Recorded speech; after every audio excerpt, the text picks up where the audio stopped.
Ahmedabad plane crash દુર્ઘટનામાં પૂર્વ CM વિજય રૂપાણીનું નિધન. ઉદ્યોગપતિ ગૌતમ અદાણીએ વિજય રૂપાણીના પરિવારજનો સાથે મુલાકાત કરી. ગૌતમ અદાણીએ ગાંધીનગર ખાતે આવેલા વિજય રૂપાણીના નિવાસસ્થાન સ્થિત તેમના પરિવારજનોને મળીને સાંત્વના આપી હતી. ગૌતમ અદાણી તેઓ પોતે પણ પહોંચ્યા હતા ગાંધીનગર સ્થિત સ્વર્ગસ્થ વિજય રૂપાણીના નિવાસસ્થાન પર અને તેમના પત્ની અંજલિબેન રૂપાણીને તેઓ મળ્યા. તેમને સાંત્વના પાઠવવામાં આવી. જીતુ વાઘાણી પણ આ સમયે જોવા મળ્યા હતા. રામ મોકરિયા પણ તેમની સાથે જ જોવા મળ્યા છે.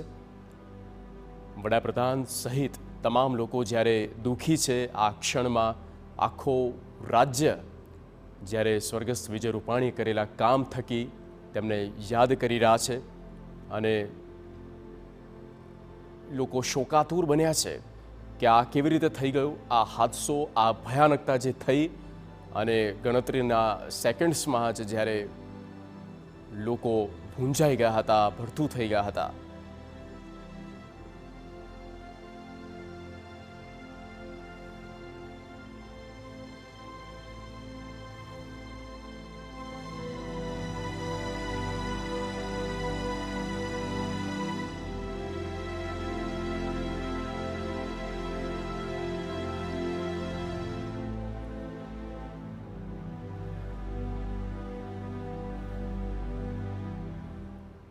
Plane crash